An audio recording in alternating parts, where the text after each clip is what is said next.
Estamos de volta no Antenados, perguntas e respostas. Você viu que o primeiro, mano, já foi um paradigma pro resto da nossa vida aqui, da ficar debatendo Antenados um mês inteiro, porque o assunto é muito sensível e delicado. Mas deixa eu passar a página. Olha, cercada de polêmicas desde o primeiro capítulo que exibiu um beijo gay entre duas protagonistas, a novela Babilônia vem amargando uma baixa de audiência, com média de 25 pontos. Na Grande São Paulo, e será encurtada até pela TV Globo, e já foi noticiado. De acordo com o colunista de TV Daniel Castro, a emissora decidiu reduzir em 18 capítulos. Na verdade, eles pegaram e lançaram um troço, e, meu irmão, no primeiro capítulo já mostraram para que vieram. Eu acho que não. E aí é bom ressaltar isso. Não foram os evangélicos que foram contra a novela, foi a sociedade que foi contra. Você ia em redes sociais e tudo, todo mundo está falando que, epa, que negócio é esse? As famílias do Brasil foram contra aquilo que foi mostrado. Em vários debates da própria TV Globo, meio que foi colocado a pergunta e a reflexão de, mas a novela sempre foi um reflexo, um espelho da sociedade, né? Quem é que impulsiona o quê? É a sociedade que impulsiona a novela ou é a novela que impulsiona a sociedade? E tiveram vários debates com participações de pastores, nós debatemos até certo tempo aqui, mas isso meio que reflete. Encurtaram, não está dando audiência, por quê? Porque foi meio agressivo mesmo. Eles quiseram colocar algo que, no meu ver, é inexistente. Porque imagina se uma novela refletisse a sociedade, então a gente vai ter que entender qual é a porcentagem de cada coisa. Toda novela tem pelo menos 3 a 4 homossexuais. Então, se eu visse o número de elenco da novela, estou falando que 20% da sociedade sempre, quase 10% da sociedade é homossexual. E não é. Então eles sempre têm personagens caricatos que puxam para um lado e dizem que aquilo reflete, mas não reflete a sociedade. Ou reflete? Eu acho que há um erro nisso aí, né? Porque dizer que a novela reflete a sociedade é um equívoco. Na verdade, a novela está tentando empurrar, moldar a sociedade, não reflexo. E outra coisa, sabe, André? Eu ouvindo você falar agora aí, você sabe que, de acordo com o que os ativistas querem hoje, isso que tu acabou de falar agora, estaria errado para eles. Você entendeu? Por quê? Porque você está dizendo que o beijo gay não é uma coisa natural. Você entendeu? Para eles, ativistas, os ativistas gays, que isso é uma coisa natural que tem que ser mostrado igual o beijo do homem, da mulher. Quer dizer, o teu comportamento, o que estou querendo mostrar... Eu não estou na rua, você vê por aí, não vê. A nossa situação hoje é tão complicada que o teu comportamento, André, agora, quando você se colocou aí... É homofóbico. Seria homofóbico para eles. Você entendeu? Porque para eles... um homem beijando com outro homem no meio da rua, a mulher se beijando com é natural, isso não tinha nem tem que ser discutido, o que para mim não é, o que para muitos da sociedade, eu estou falando religião, não é natural. Se fosse uma coisa natural, não havia nenhuma discussão, isso estava naturalmente acontecendo, como é natural um homem se beijar com uma mulher, certo? E inclusive a coisa é tão esquisita, a gente está num momento tão esquisito que a gente se sente assim, eu não entendo, porque, por exemplo, a lei brasileira, a nossa lei, a Constituição, não é contra. Se tiver um casal, um homem e mulher se beijando em público, existe lei contra isso. Existe. Então, é atentado ao pudor. Mas hoje os ativistas, as pessoas estão tentando fazer esse atentado no pudor não existir, ser uma besteira, ser uma crendice, ser uma religiosidade que não é. Quem inventou essa lei não foi a religião. E hoje... até o homem e mulher não deveria estar no meio da rua, como a gente vê hoje, se beijando, se chupando, certo?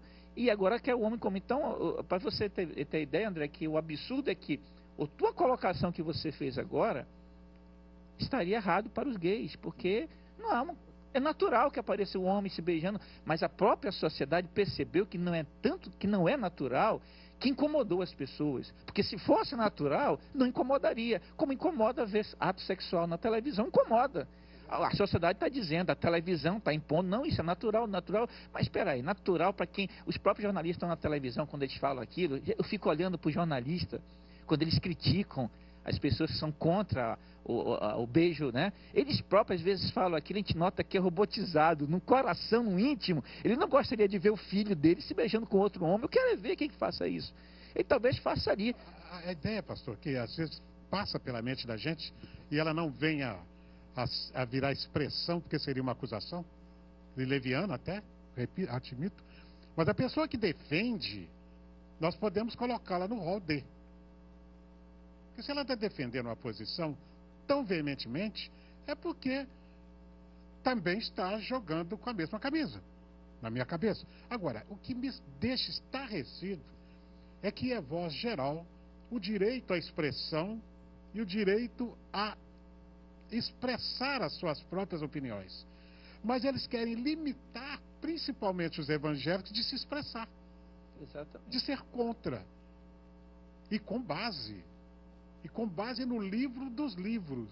Não é um livro qualquer, a Bíblia. Não é um livro de autoajuda. É um livro que fala de justiça e que fala da vontade de Deus. Então, não há nenhuma contestação dentro dos termos bíblicos. Agora, a novela Babilônia, que foi levantada aqui, essa questão realmente é impactante. É só ler o livro de Isaías que a gente vê o que aconteceu ali. O que aconteceu ali. E Rubem Alves já traz para nós, ele já falou sobre isso no livrinho dele, muito simples. Muito simples, Rubem Alves não fala nada simples. Ele já disse que né, ele é muito profundo. Mas a ideia é simples. A ideia parece ser simples, mas é bem profunda. Ele diz o seguinte: pede à Rede Globo, vou dizer assim, com todas as letras, porque ele falou lá no livro dele, está publicado, que não provoque a gestação das sociedades. Por favor, não engravide a sociedade. Então a novela engravida a sociedade e ela dá à luz a uma coisa que ela nem estava imaginando. Essa é a meta. Exato, é a meta. Então, essa é a grande questão. Ao longo dos anos, o comportamento social tem sido mudado por uma teoria maléfica, terrível, que a Rede Globo vem colocando através das novelas. Se prestar atenção na sociedade de 20, 30 anos atrás, alguns que estão nos ouvindo agora ainda não eram nascidos, mas me desculpe, mas eu tenho que trazer para você entender. Na minha infância, por exemplo, muitas coisas que nós vemos hoje como comuns eram extremamente absurdas. Por exemplo, o homossexualismo, praticamente um homossexual, ele sentia uma vergonha incrível, quase não tinha. Quase não tinha, porque ele sentia vergonha, e é isso mesmo. Porque todo mundo sabe que ninguém nasce assim, porque seria contestar a criação de Deus, o ser masculino e ser feminino, e crescer, encher a terra e se multiplicar. Dá para encher a terra e multiplicar com dois seres do mesmo gênero? Pastor André, deixa eu me encaixar uma coisa aqui interessante. A estratégia da rede que colocou essa novela, ela não é sozinha. Na grande verdade, muitos ficaram aguardando o resultado desse trabalho para inserir em outras emissoras, né? Já houve até disputa para quem ia lançar o primeiro beijo, mas nós vamos ficar naquilo que foi televisionado aqui. Então, o que acontece? É notório que todo o sistema e todo o trabalho é feito contra a família. O projeto hoje, o grande alvo é destruir totalmente a base da família. As pessoas dizem assim, não, os homossexuais querem seus direitos, querem ser reconhecidos, enfim, é uma briga de uma minoria contra uma maioria. Hoje está aí apresentado que somos a maioria, ao ponto da emissora perder essa audiência em função dessa novela. Na grande verdade, quando se lançou a Babilônia, ela se lançou para confrontar o Evangelho. Não foi outra coisa. Não vem com conversa fiada dizer que não é nada disso. Não, veio para confrontar o Evangelho, porque o Evangelho levantou a bandeira acerca da família. Não foi acerca do Evangelho, não é acerca da religião. É sobre a família. Nós levantamos a bandeira da família. E quando levantamos a bandeira da família, nós fomos contra essa gravidez que o pastor citou. E quando nós levantamos contra essa gravidez, que por sinal é uma gravidez fora do casamento, dentro do pecado, né? Então o que aconteceu? Se levantou-se contra o Evangelho para experimentar até onde o Evangelho tinha força para suportar esses acontecimentos. Não vai ficar só aí. Mudou, as armas são não a mesma, mas vai mudar a estratégia. O que o povo de Deus e a família brasileira precisa acordar é no seu posicionamento com relação a isso. Nós falamos do pecado no bloco passado, no anterior, e nós estávamos falando exatamente que esse é um mal que não poderia chegar na sua casa, né? O pecado do reino de Cristo. Mas nós estamos aqui agora falando de uma coisa muito além de religião, que é a família. Que o alvo da destruição é a família. É a família. A cartilha saiu, ninguém fala mais dela. Gastou-se milhões acerca dessa cartilha. Eu tive acesso àquele negócio nojento, ridículo, sem nenhum tipo de plano familiar, menosprezando literalmente a educação que você dá ao seu filho. Hoje, tudo quanto é lei para você não educar o seu filho é proibido dar uma palma no bumbum do seu filho. Se bater e alguém pegar e denunciar, você é preso. É lei contra isso. Né? Porque você não tem mais hoje nenhum domínio para educar o seu filho. Não estou falando espancar, mas um tapinha de vez em quando faz bem. Uma varinha de vez em quando faz bem. Eu apanhei uma vez só na minha vida. Uma vez só, e serviu para o resto da vida.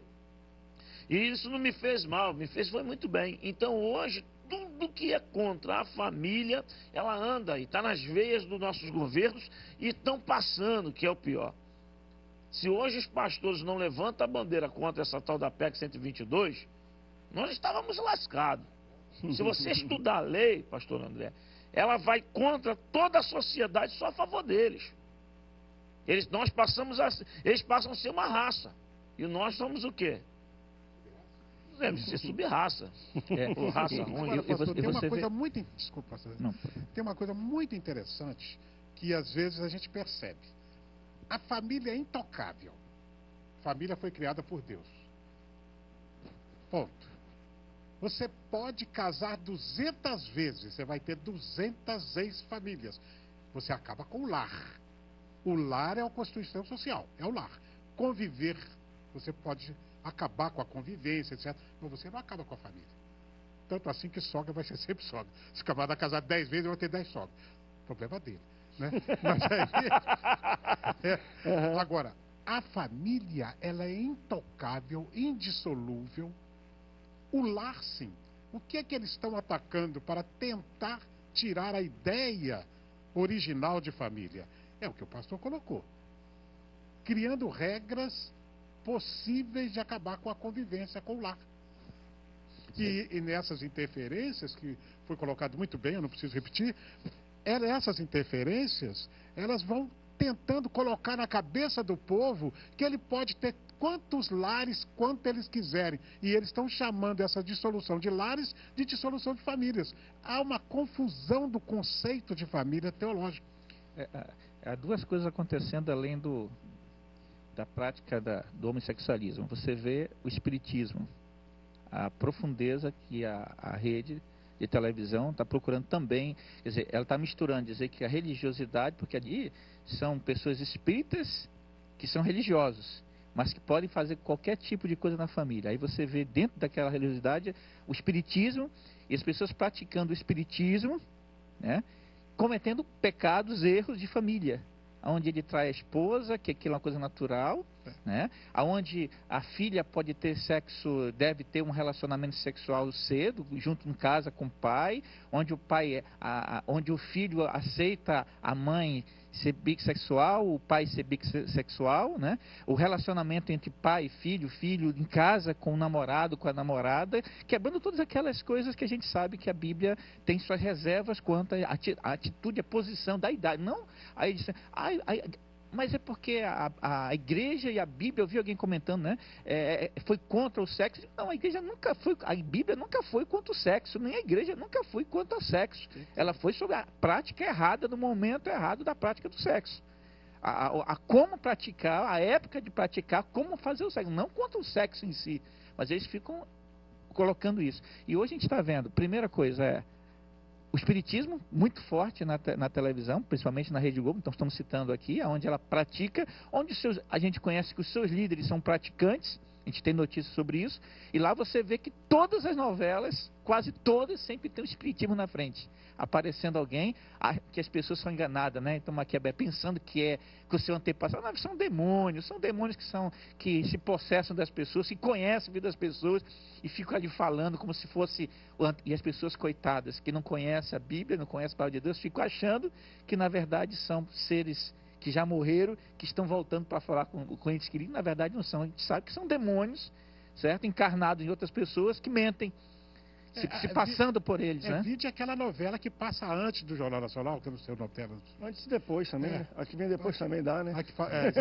Aproveita essa questão que você está colocando. Agora, é impressionante, se a gente voltando um pouquinho no tempo, a gente vê que o primeiro discurso e a grande discussão social, e até mesmo dentro de alguns segmentos religiosos, foi o discurso da quebra de paradigmas. Lembra disso? Uhum. Todo mundo falando em quebra de paradigma. Então, aquilo que não é bem mais assim. Tem que quebrar esse paradigma, quebrar aquele paradigma. E quebrar paradigmas, em alguns casos, é constranger os princípios. Eu quero usar uma outra expressão. É lesionar princípios. Então, quando você quebra um paradigma, você precisa saber se você está ferindo um princípio. Se você está ferindo um princípio, então não é quebra de paradigma, é agressão. Então, esse discurso que houve muito, me lembro que eu ainda estava lá, não tinha nem, eu acho que nem era universitário ainda, a gente já discutia isso. Professores discutiam em sala a questão de quebra de paradigmas na educação, na família, na sociedade. E hoje a quebra de paradigma deu o que deu, né? Ninguém entende nada. Porque hoje as pessoas podem roubar, podem matar, podem fazer coisas enormes. Então o camarada que é muito alto, ele não precisa ser preso, tem que quebrar esse paradigma de usar isso, de usar aquilo, de ficar preso. Preso tem que ser para pobre e tal. Não, para rico não pode ser preso, afinal de contas ele tem residência fixa e tal. E aí vai quebrando o pobre é algemado, o rico bota a mão para trás sem algemas, para dizer que está algemado. Vocês perceberam, né? A gente vai falar de prisão no próximo bloco. São coisas que a sociedade está sendo minada, como os colegas estão colocando, e certamente os nossos telespectadores inteligentes estão também raciocinando dessa forma, que as coisas que estão sendo colocadas na sociedade, instruídas na sociedade, as nossas crianças, nas escolas, o que eles estão discutindo, nós não participamos dessa discussão. E agora eu falo como um professor que já está fora da sala de aula, porque não dá para ficar por causa da situação terrível de você estar numa sala de aula, inclusive dando a matéria que eu dou, é difícil, que eu dou uma matéria que é ajudando a pensar. Então, o aluno já vem de casa combatendo sem saber o que está combatendo. Ele não sabe o que é, ele é um robô. Ele precisa combater o que está ouvindo. Exatamente. Dizer. Então, a gente está numa situação terrível. E isso vem prejudicando, inclusive, a nossa discussão sobre o que é. Nós temos que discutir muito mais o que não é do que o que é. Por exemplo, quando se discute o pecado não é discutível. O pecado foi criado pelo diabo. Eu não estudei diabologia, eu estudei teologia. O pensamento de Deus. Vamos falar o que é. O pecado é coisa do diabo. Então eu não vou abrir um diálogo com ele para dizer o que é um pecadinho melhor, o que eu posso relativizar do pecado. O diabo vai me ensinar isso, eu não quero papo com ele. Eu quero saber de Deus, o que agride o meu Deus. Vamos rápido intervalo, daqui a pouco a gente volta. Eu vou falar um pouco, a gente falou de prisão e tudo, eu vou falar sobre pena de morte aqui, já que está nesse nível aqui, a gente vai filosofar e pensar um pouco sobre... É aceitável o que é pena de morte? O que os pastores acham? Tem base bíblica? Podemos estar a favor ou contra? Teve vários brasileiros agora, por causa de tráfico de drogas na Indonésia, que foram mortos, fuzilados, pena de morte, porque lá é a lei, está bem claro. É errado? O que vocês acham? Será que isso colaria no Brasil? Vamos para o intervalo, daqui a pouco a gente volta. Não sai daí, o Antenados volta já já. Viver em comunhão com meu Deus.